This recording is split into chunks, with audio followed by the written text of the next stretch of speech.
Halo teman-teman Portal Kripto, kembali lagi di Editorial episode yang keempat. Hari ini aku aku ditemenin sama Mas Iqbal sama Mas Hengki. Mungkin perkenalan dulu ya?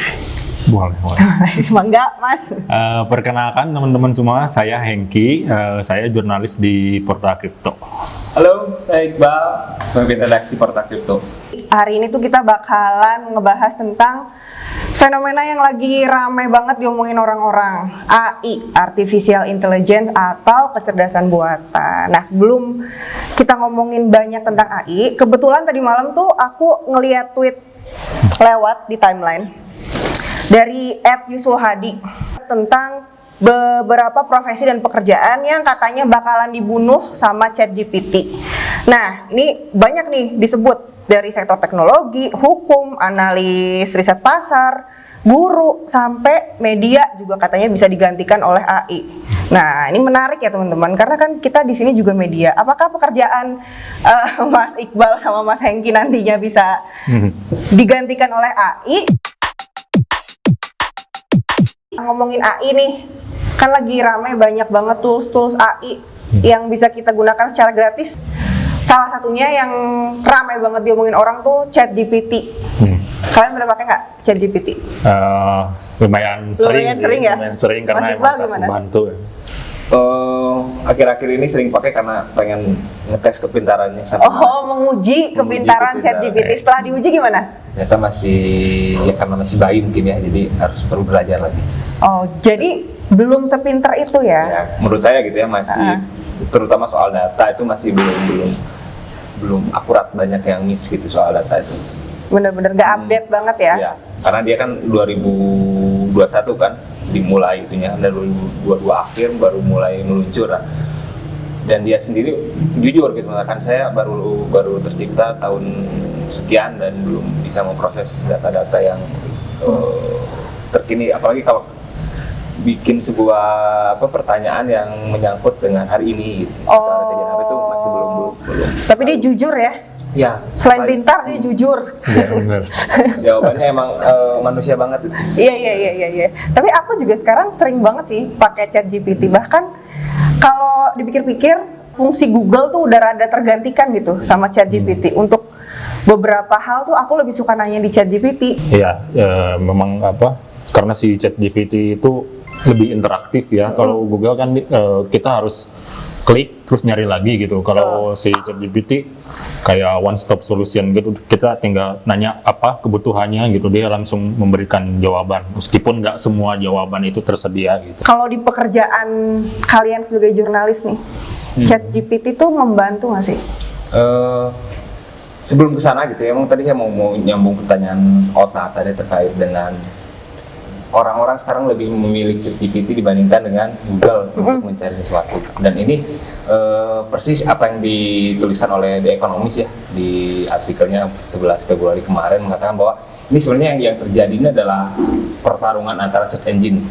Dan ini tuh adalah pertarungan antara korporat besar lah yang siapa kedepannya yang akan menjadi leader di search engine. Nah, search engine sekarang setelah ada ChatGPT itu bertransformasi menjadi search engine yang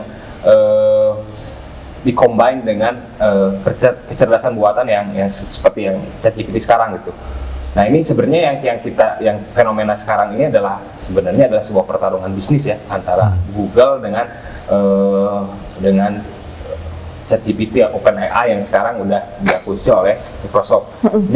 The Economist mengatakan dalam tulisannya ini fenomena biasa di mana sebuah perusahaan teknologi mencari pasar dan menyempurnakan platformnya agar digunakan oleh masyarakat. Jadi ya kalau kita lihat sekarang ChatGPT, sebenarnya kan banyak platform AI yang lain gitu ya. Tapi kenapa ChatGPT yang muncul gitu ya? Karena pertama mungkin investasinya besar, modalnya besar, dan tujuannya pun besar, ingin mengalahkan Google gitu. Jadi ya ini adalah pertarungan pertarungan antar perusahaan-perusahaan besar yang ingin menguasai pasar di search engine gitu. Jadi ya bisnis. Tapi selain ChatGPT, kan banyak tuh tools AI lainnya. Kalian udah pernah pakai apa aja sih?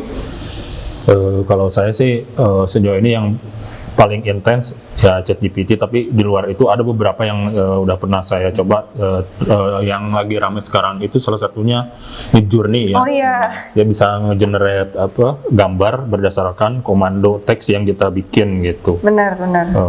Nah itu lumayan terkenal di luar ChatGPT. Kemarin aku coba explore, beneran bisa bikin ilustrasi sesuai komen yang kita ketik gitu. Nanti coba kita tampilin lah ya di sini beberapa hasil dan komen yang kita tulis tuh apa gitu.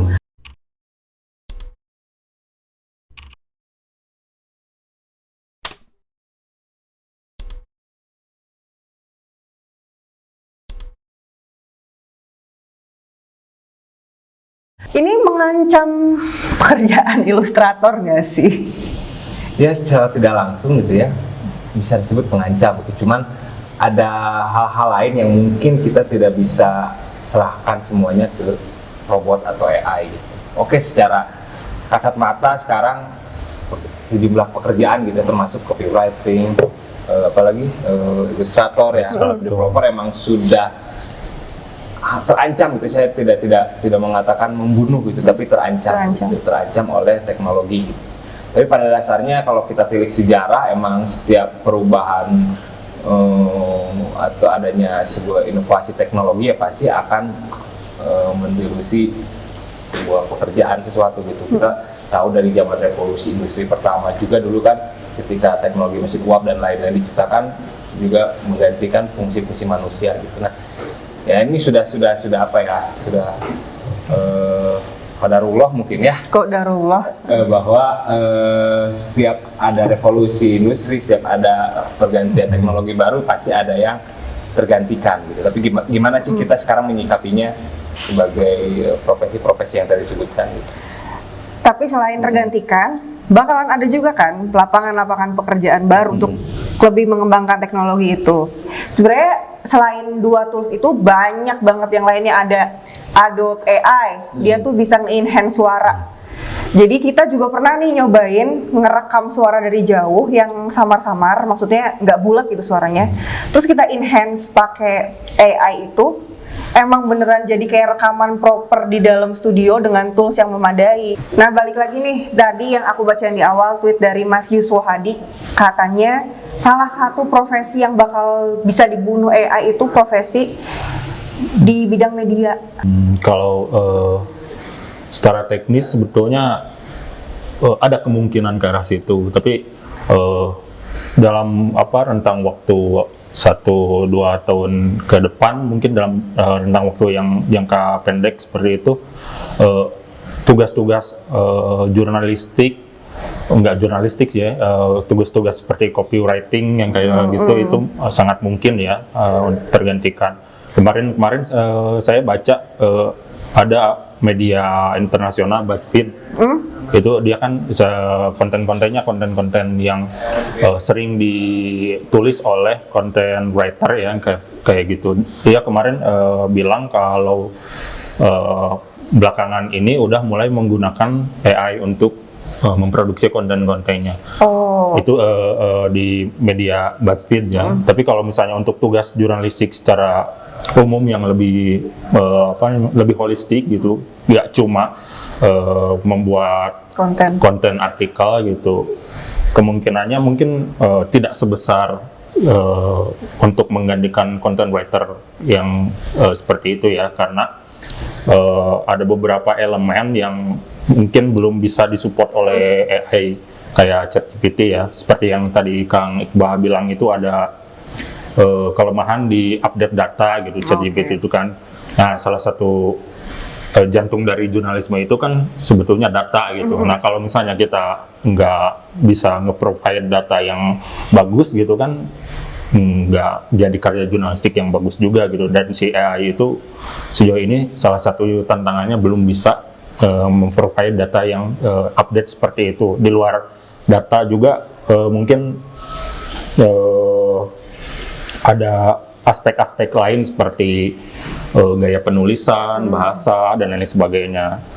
Kalau tulisan-tulisan dari AI, dari ChatGPT itu kan lumayan mudah untuk dideteksi ya, gayanya sangat robotik. Tapi kalau misalnya untuk menulis laporan yang mendalam, tulisan-tulisan feature seperti Investigatif itu gitu ya. investigatif itu tidak menunjang sejauh ini. Tapi kalau misalnya untuk membantu membuat kerangka, mungkin itu bisa gitu. Sebenarnya yang dikhawatirkan tuh bukan jurnalis tergantikan atau enggak sebenarnya. Jadi gini, kalau media secara umum, secara kita ambil dari sektor bisnisnya, saya rasa terancam. Kenapa? Karena sekarang semua orang bisa memproduksi informasi. Karena kan media produksi informasi kan, produk yang dijual kan informasi. Sedangkan sekarang setelah ada AI, setelah ada tools-tools seperti ChatGPT, setiap orang bisa memproduksi informasi dengan mudah dan murah. Kalau dulu kan misalnya ingin membuat media, misalnya minimal kita harus punya 10 copywriter misalnya, atau 2 editor. Dan sekarang bikin media itu cuman ya kalau saya hitung-hitungan ya cuman cukup 2 orang aja bisa memproduksi berita atau konten banyak gitu, puluhan dalam satu hari yang sebelumnya harus dilakukan oleh banyak orang gitu. Nah ini artinya sebenarnya dari sisi bisnis media pasti terancam. Kenapa? Karena apabila medianya hanya mengandalkan Google AdSense untuk pendapatannya, itu pasti akan berkurang karena semakin banyak orang yang memproduksi media, iklan bakal terdistribusi lebih banyak lagi gitu. Tapi gini sih sebenarnya,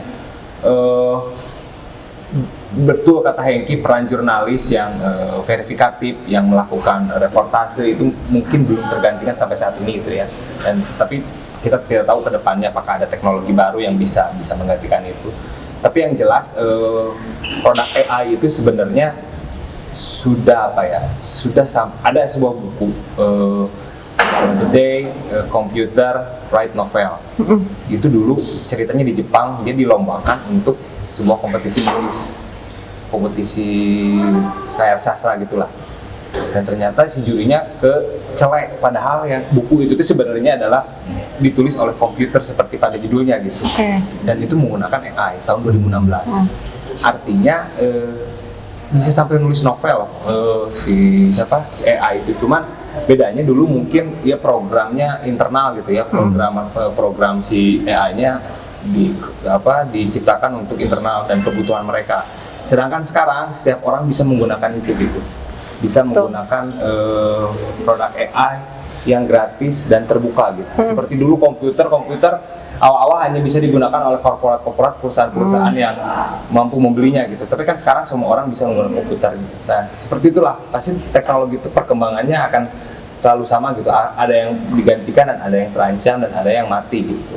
Tapi bagaimana kita manusia harus bisa menyesuaikan dan mungkin jangan kalah oleh kepintaran robot teknologi. Kembali lagi ya, kita kan selalu bisa mengambil sisi positif ya. Jadi kenapa yang sering di-highlight itu, wah ini pekerjaan terancam segala macam. Padahal kalau ngomongin ancaman, pasti akan selalu dengan berjalannya waktu, dengan berkembangnya teknologi, pastilah selalu ada ancaman-ancaman itu. Tapi apa yang bisa kita lakukan untuk memanfaatkan teknologi baru ini? Masih nyambung sama AI nih. Ini ada artikel yang baru ditulis sama, nggak baru sih, ditulis tanggal 9 Februari sama Mas Hengki. Judulnya Demam AI, domain ChatGPT.eth laku 150 juta rupiah di OpenSea. Aku bacain dikit ya. Domain chatbot artificial intelligence ChatGPT yang dibuat di jaringan Ethereum laku dengan harga jual 10.000 USD atau setara 150 juta rupiah dalam proses lelang penawaran di OpenSea. Domain bernama ChatGPT.eth dibeli dengan 6 keping Wrapped Ether. Nah, domain ini dibuat dengan menggunakan layanan Ethereum Name Service yang merupakan layanan penyedia domain alamat website layaknya .com tapi berada di jaringan Ethereum. Nah, ini kebetulan ditulis sama Mas Hengki yang ada di sebelah saya. Coba boleh diceritain nggak sih ini tuh apa? Jadi itu tuh ada kolektor NFT kayak gitu. Dia membeli si domainnya itu chatgpt.eth seharga 150 juta dan itu pembeliannya itu terjadi di tengah tren booming ChatGPT dan AI yang lain. Boomingnya itu kan udah mulai dari awal tahun, bahkan sejak mulai diluncurkan November tahun lalu ya? Ya, November tahun lalu. Dan nggak cuma ChatGPT ya yang sekarang mulai ramai-ramai jadi bahan perbincangan, itu ada juga Google itu punya Bard katanya yang akan segera meluncur kabarnya. Selain Bard, ada juga Microsoft yang udah invest di OpenAI itu, dia punya Bing juga search engine yang belakangan mengadopsi semacam algoritmanya si ChatGPT itu untuk diterapkan di Bing. Jadi kalau kita sekarang nyari informasi di Bing itu, kita udah bisa mencari mengetikkan kata kunci atau menanyakan perihal-perihal yang biasanya kita tanya di ChatGPT gitu. Oke. Gitu. Nah, itu tuh pembelian itu tuh terjadi di tengah hype yang memang lagi boom gitu sih ya itu, dan memang kolektor-kolektor NFT itu punya kebiasaan untuk bakar duit seperti itu ya, nggak seperti orang-orang biasa semacam kita ngapain gitu kan beli domain chatgpt.eth 150 juta gitu, tapi mereka mungkin ada semacam kepuasan tersendiri atau pengen invest, siapa tahu di masa depan 5 atau 10 tahun mendatang harganya bisa lebih tinggi mungkin seperti itu ya. Sebenarnya di industri kripto itu ya selalu ada orang-orang atau proyek-proyek yang menangkap hype gitu ya. Seperti dulu rame metaverse, banyak sekali token-token yang gimmick metaverse. Meskipun secara utilitas mungkin nggak jelas juga gitu. Belum jelas ya. Belum jelas, dan nggak jelas juga banyak juga kan. Yang nggak jelas, yang hanya menggunakan metaverse sebagai marketing gimmick mereka gitu.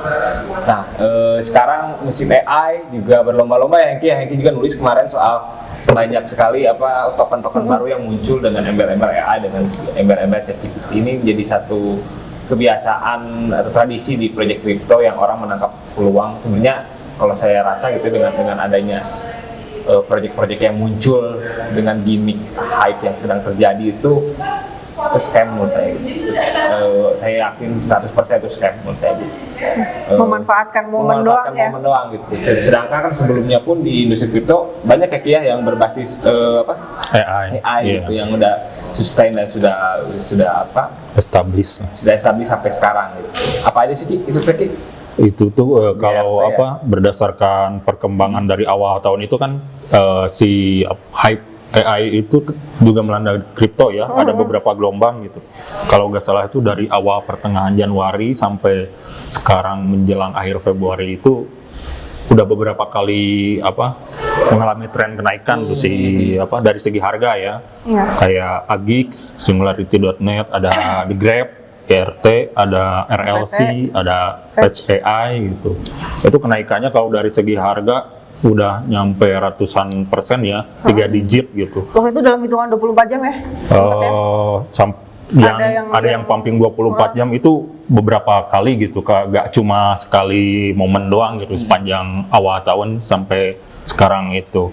Ya pergerakan harga ini balik lagi itu juga dibensini oleh hype AI yang nggak cuma terjadi di dunia kripto gitu. Adanya ChatGPT, adanya Bing, adanya Bard gitu, dan narasi-narasi tentang AI itu ikut mempengaruhi pergerakan harga gitu. Dan nggak cuma dari segi pergerakan harga ya yang mulai cari banyak orang gitu. Mereka juga mulai mencari fundamental dari proyek kripto terkait AI itu seperti apa gitu. Kayak misalnya yang paling sering dirujuk itu yang paling ini populer lah, salah satunya itu kayak Agix. Ternyata si perusahaan yang di balik si Agix ini tuh punya beberapa robot humanoid gitu. Kayak kalau nggak salah itu dia punya robot humanoid namanya tuh Sophia. Kalau dulu tuh tahun 2000-an, 2010 kalian mungkin yang udah rada dewasa di zaman itu tahu ya Asimo gitu. Asimo, ada robot Asimo. Nah, kalau sekarang itu ada namanya Sophia. Kalau Asimo itu bentuknya kayak astronot gitu kan, pakaian astronot. Nah, kalau si Sophia itu udah humanoid banget gitu. Dia pakai wajah ala manusia gitu. Pakai baju ala manusia. Oh iya, bener real banget ya. Yeah. Udah nggak real Udah- banget sih, masih kelihatan robot, cuman masih kelihatan robot. dibandingin Asimo jauh. Jauh ya, udah humanoid banget gitu. Dia punya wajah, dia punya kemampuan untuk membaca ekspresi wajah seorang. Udah beberapa kali masuk TV, diwawancarai, terus udah Oke. sempet bikin proyek NFT yang laku juga gitu sampai ratusan ribu dolar kalau nggak salah. Si Sophia itu diproduksi oleh perusahaan namanya tuh Hanson Robotics. Nah, si Hanson Robotics itu dia punya unit pada tahun berapa ya, 2017 apa. Ini beberapa tahun ke belakang dia ekspansi unit usahanya, bikin Agix Singularity.net. Nah, itu Singularity.net ya soalnya. Nah, itu tuh jadi salah satu fundamental yang lumayan sering dicari dan dianggap oke gitu ternyata si Agix itu, karena dia udah punya proyek yang real gitu, meskipun itu produksian robotnya itu ada di Hanson Robotics, perusahaan induknya gitu. Tapi berkaitan ya. Tadi ini aku googling Sophia, ini tuh robot yang jadi warga negara Arab Saudi ya. Ya, waktu itu kan Dia rame pernah tuh. dikasih grant ini kewarganegaraan. Kewarganegaraan Arab Iya. Saudi padahal robot. Iya. Oke, Itu dia bisa menarik. diwawancara, bisa joget-joget, bisa ada ajak ngobrol, bisa bikin NFT. Ya cuma si Sophia ini, ada juga robot humanoid lain diproduksi sama perusahaan yang sama, namanya tuh Desdemona. Dia tuh sekarang menjadi vokalis band. Oh iya, cantik Vokalis loh. band. Dia bisa bikin lirik, tapi gak bisa nyanyi kayak orang ya. Kalau kayak orang biasa kan, maksudnya vokalis biasa nyanyi dia ada langgamnya gitu. Kalau dia cuma baru bisa bikin lirik gitu, dan tampil di panggung dengan diiringi musik. Dan si anggota bandnya tuh kalau gak salah itu salah satunya si co-foundernya Hanson Singularity oke. ini gitu. Ini different world ya, Iya. dunia yang mungkin kalau orang tua kita dengar tuh, Iya. apa sih gitu.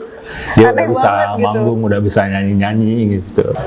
Gokil juga tapi ya si Sophia itu, kalau dipikir-pikir ya dia kan pengen menjadi prototipe manusia gitu, namanya juga humanoid gitu kan. Sophia the humanoid. Siap, Sophia the humanoid gitu. Kalau dari namanya juga kan Sophia gitu, kalau dari bahasa Yunani itu kan kebijaksanaan gitu. Oh. Dia ingin menjadi bijaksana mungkin ya, kayak Ini manusia filosofi gitu. Iya. di balik namanya, bener nggak ini apa? Ya, Untuk menutup kelemahan dia, karena robot ya. itu satunya kelemahan kan nggak punya kebijaksanaan. Nggak punya feeling ya. Nggak punya Ah. feeling. Nggak punya sifat-sifat manusiawi Iya. gitu ya. Katanya nggak punya feeling, tapi sebenarnya tadi yang dibahas sama Kang Iqbal, dia juga bisa bikin karya sastra gitu kan, bikin novel, bikin apa gitu. Artinya dia punya sense of artistic gitu ya. Dan itu Sense bisa of art. bisa diperbaikin kan sense Bisa diolah karena dia Bisa kan diolah terus. ya memang proses belajar kayak gitu kan, terus berkembang. Makanya salah satu tantangan yang dihadapi artis-artis itu ya itu si AI itu, karena ternyata dia juga emang udah bisa bikin novel lah, bikin Lagu. lukisan lah, bikin lagu Bisa lah, manggung. bisa manggung gitu, meskipun sekarang masih cuma lirik-lirik, ke depan mungkin bisa sama langgam-langgamnya gitu kan. bisa sambil menyapa penonton Iya. mungkin ya ke depannya ya. Iya, bisa banget gitu.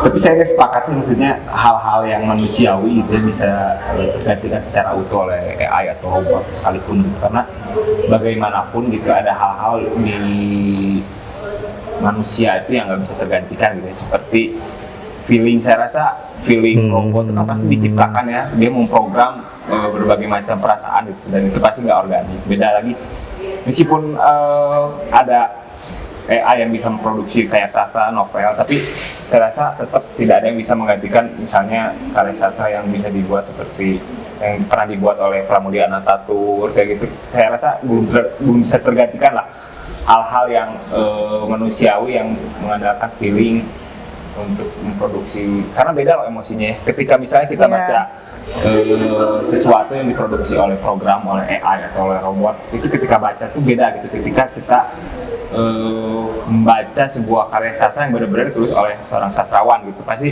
feeling emosi ke pembacanya pasti beda. Tapi ini tuh nggak percaya itu bisa terjadi sekarang atau nanti di masa depan. Kamu juga yakin sampai kapanpun AI itu nggak akan bisa yang namanya punya feeling seperti manusia? Enggak, saya rasa tetap menurut saya gitu ya, tetap nggak bisa tergantikan lah. Hal-hal fundamental manusia seperti perasaan, emosi dan lain-lain, saya rasa belum bisa tergantikan itu. Tapi nggak tahu ya, tidak menutup kemungkinan ke depannya apakah bakal lebih bukan menyerupai, tapi apakah bisa lebih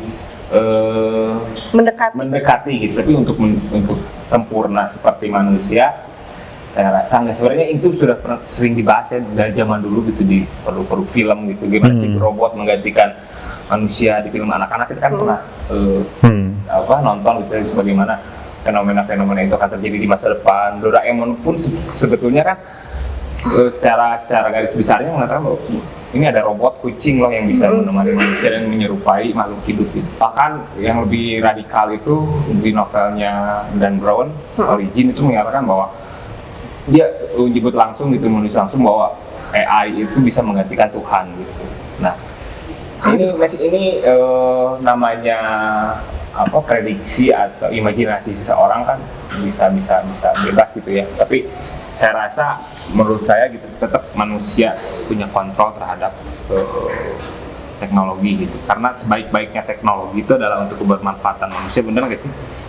Seharusnya seperti itu ya. Seharusnya seperti itu. Adanya robot, adanya teknologi seharusnya bisa mempermudah pekerjaan manusia gitu. Tapi kalau berkaca pada sejarah sampai sejauh ini ya manusia tetap bekerja seperti biasa sih. Memang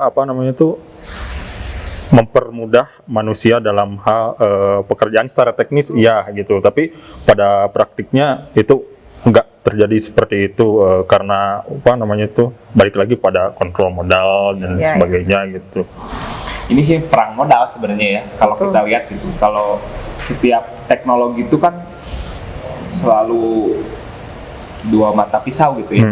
Selalu itu, mau teknologi apapun ada yang bisa digunakan untuk hal-hal baik, ada pun yang buruk gitu, tergantung manusianya. Tapi yang jelas sekarang setelah berkelindan dengan kapitalisme, dengan pemilik modal, ya jelas ini kedepannya outputnya ya bisnis gitu. Dan ini yang harus dikhawatirkan gitu ya, apakah bisnis ini memanusiakan manusia atau tidak, atau hanya ingin mengeruk keuntungan saja bagi para pemodalnya. Nah, ini yang harus diwaspadai sebenarnya itu. Tapi teknologinya sebenarnya bisa sangat membantu apapun gitu.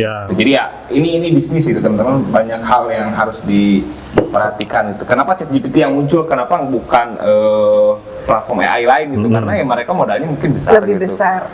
Itu aja. Cuman ini juga nih, dengan berkembangnya AI ini, menurut kalian gimana sih potensinya ke scam? Mungkin kan nanti bisa generate muka orang, robot udah jelas ada ya. Sebuah kemungkinan yang pasti ada ya itu, karena ada hal yang baru, orang-orang yang iseng ya bakal mempelajari hal itu untuk menggunakan AI ataupun apapun itu untuk kepentingannya sendiri gitu. Menarik sekali ya Bapak-bapak tentang AI ini dan segala kecanggihannya gitu. Jadi kalau dari tadi kita bahas panjang lebar, mungkin balik lagi ya, apakah AI ini bisa membantu kita nggak sih? Pasti bisa dong. Jadi apa yang bisa kita lakukan untuk menyambut teknologi baru ini? Kalau menurut aku sih ya kita manfaatkan aja apa yang ada, sambil tetap kita lihat-lihat sekeliling lah, kira-kira AI ini arahnya mau kemana nih, sambil tetap waspada dengan adanya teknologi baru. Seperti yang tadi kata Mas Iqbal juga kan, pasti pisau bermata dua ya. Pisau bermata dua, ada positif ada negatifnya. Negatifnya tadi udah kita sebut juga, potensi scam pasti ada, apalagi di dunia kripto yang nggak ada AI juga, scamnya udah banyak gitu kan. Ini ditambah kecanggihan baru, bisa ada modus scam apa lagi nih? Kalau dari saya, ya itu tadi kata Ota bener ya, kalau si teknologi baru ini terutama AI ya juga menciptakan ruang kemungkinan adanya scam-scam yang baru. Jadi buat teman-teman yang terutama yang main kripto gitu, lebih ini aja, lebih aware aja gitu, lebih sering riset kalau misalnya mau invest, harus tahu dulu gitu, jangan kemakan hype, FOMO dan lain sebagainya. Di luar itu kalau saya lihat AI itu sebagai produk teknologi gitu ya, gimana pun itu jadi semacam wujud perkembangan peradaban manusia gitu, dan itu harus kita embrace ya gitu, nggak boleh dilawan, nggak boleh tentang ya dilemesin aja Lemesin gitu. aja, say. Lemesin aja gitu. Soalnya ya ke depan meskipun narasi-narasi yang sekarang muncul itu dia punya potensi untuk menghilangkan profesi-profesi yang ada dan membuat ya banyak orang yang nganggur mungkin ya kayak gitu. Ya itu sebenarnya narasi-narasi kayak gitu tuh udah sering kali terjadi gitu. Setiap ada inovasi teknologi baru, ada disrupsi, pasti itu muncul. Tapi yang saya lihat ya kemungkinan ketika ada produk teknologi baru apapun itu, dia akan menciptakan kebutuhan baru, ekosistem baru, termasuk lapangan kerja baru. Ya positifnya mungkin orang-orang yang tadinya merasa terancam, ya adalah kemungkinan dia masih bisa dipekerjakan di bidang-bidang pekerjaan yang baru. Negatifnya ya artinya asumsi bahwa perkembangan teknologi itu akan semakin mempermudah pekerjaan manusia atau membuat manusia semakin banyak memiliki waktu luang, ya ternyata mungkin nggak akan seperti itu karena ada kebutuhan baru yang mungkin nanti harus asistensi oleh manusia gitu, seperti itu sih kalau menurut saya. Kalau dari Mas Iqbal gimana? Scam itu kan orang yang menggunakan teknologi untuk menipu atau bukan teknologi, tools apapun untuk menipu. Nah, kita balik aja.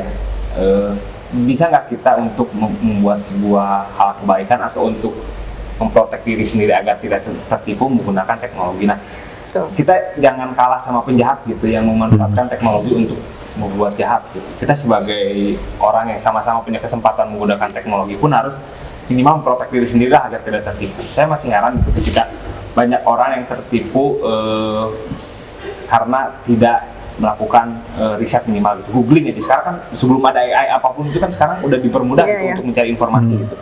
Nah, minimal menggunakan tools-tools itulah untuk agar kita tidak tertipu gitu. Ketika ada informasi masuk, apalagi yang jualan kripto, yang ICO, yang apapun ya, kita jangan langsung beli, langsung hajar gitu. Kita harus manfaatkan teknologi, entah itu AI atau apapun untuk memverifikasi si produk itu gitu. Nah, balik lagi soal apakah positif dan negatif AI itu emang ini sudah alamiah lah ya, pasti ada hal baik dan hal buruknya. Tapi saya teringat ini kutipan Buya Hamka yang mengatakan bahwa kalau hidup sekedar hidup, kera di hutan juga hidup gitu. Kalau kerja sekedar kerja, kerbau di saung pun kerja. Nah, ini maksudnya gini loh.